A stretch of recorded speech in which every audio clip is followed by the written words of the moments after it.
જય જીનેન્દ્ર, જય ઘંટાકર્ણ મહાવીર.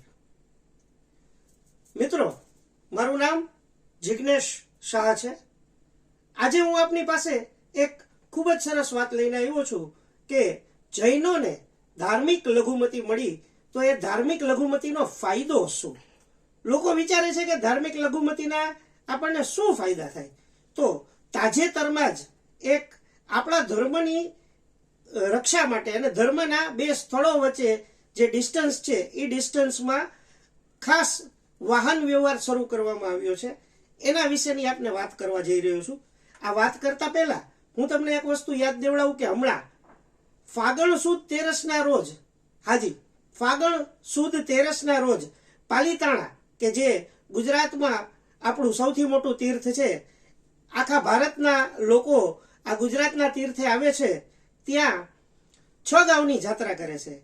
હવે આ 6 ગામની જાત્રા કર્યા પછી ગુજરાત બહારથી આવનારા લોકો એવું વિચારે છે કે ગુજરાતના જ બીજા તીર્થ એટલે કે મહુડીના દર્શન કરવા જઈએ.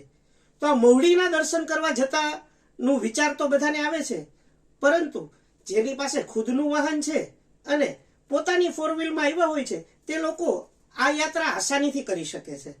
પણ જે સાધર્મિક ભાઈઓ ગુજરાત બહારથી આવે છે અને પોતાની ટેક્સી કે 4 વ્હીલના વાહન નથી હોતા, તેઓને આ યાત્રા કરવામાં ખૂબ જ વિઘ્ન પડે છે. કેવું વિઘ્ન પડે?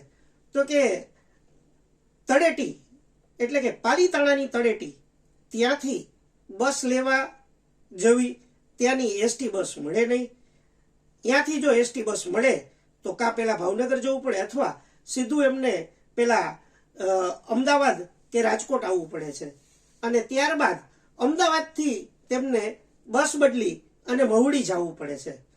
તો આની બદલે મહુડી તીર્થ તરફથી ભાવનગર ડેપોને એક રજૂઆત ગઈ હતી, જે રજૂઆત 1 ફેબ્રુઆરી 2025ના રોજ મંજૂર થઈ ગઈ છે. અને આ રજૂઆતમાં શું હતું એ હું હવે આપને જણાવું છું. રજૂઆત એવી હતી કે મહુડીથી પાલીતાણા અને પાલીતાણાથી મહુડી સિંગલ રૂટમાં એક બસ મૂકવામાં આવે કે જે રોજ જૈન યાત્રિકોને, જૈન ધાર્મિક શ્રદ્ધાળુઓને પાલીતાણાની તળેટીએથી લઈ આવે સીધા મહુડી અને મહુડીથી લઈ જાય સીધા पालीताणानी तळेटीए. आगे की जानकारी प्राप्त करने से पहले हमारे चैनल को सब्सक्राइब करें और कमेंट बॉक्स में जय जिनेंद्र लिखें. સૌપ્રથમ ગુજરાત એસટીની જીએસઆરટીસી માં જઈએ અને આ જીએસઆરટીસી ની વેબસાઇટ ઉપર જઈ એમાં બુકિંગ સેક્શનમાં જવાનું, જ્યાં ફ્રોમમાં પાલીતાણા તળેટી થી મહુડી અને તારીખ નાખી સીટ સિલેક્ટ કરી તો આપણને જોવા મળશે કે પાલીતાણા તળેટીથી, સાંભળજો મિત્રો, પાલીતાણા તળેટીથી ડાયરેક્ટ મહુડીની એક સીધી બસ મુકાણી છે, જેનો કોડ છે 1200 PLTT MHDIE X5.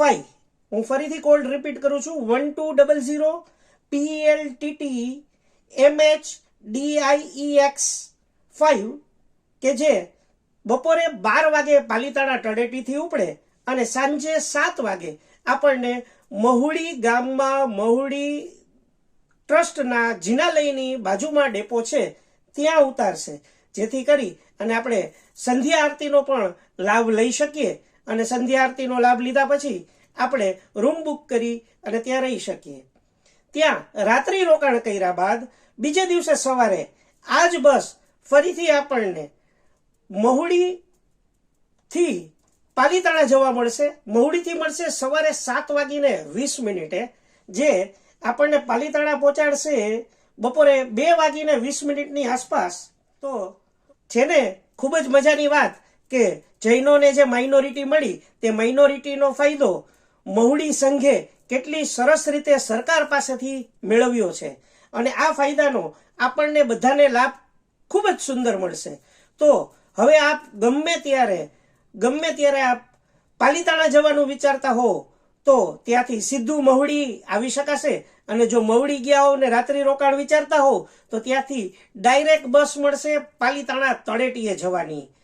પાલીતાણા જવા માટે મહુડીથી સવારે 7:20 બસ ઉપડશે અને એ બસ આપણને ત્યાં પહોંચાડશે બપોરે 2:20 આસપાસ. તો ખૂબ જ સરસ કાર્ય કર્યું છે ભાવનગર ડેપોએ.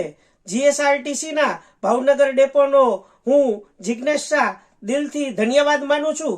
તેમજ આ કાર્ય કરવા માટે મહુડી મધુપુરી તીર્થના તમામ ટ્રસ્ટીગણો કે જેમણે આ જહેમત ઉઠાવી અને ભારત સરકારના બસ ડિપાર્ટમેન્ટ એટલે કે જીએસઆરટીસી પાસેથી આ ખાસ અનુમતિ લઈ અને ડાયરેક્ટ બસ મુકાવડાવી છે તે બદલ મહુડી મધુપુરી જૈન તપગચ્છ દેરાવાસી સંઘનો ખૂબ ખૂબ આભાર.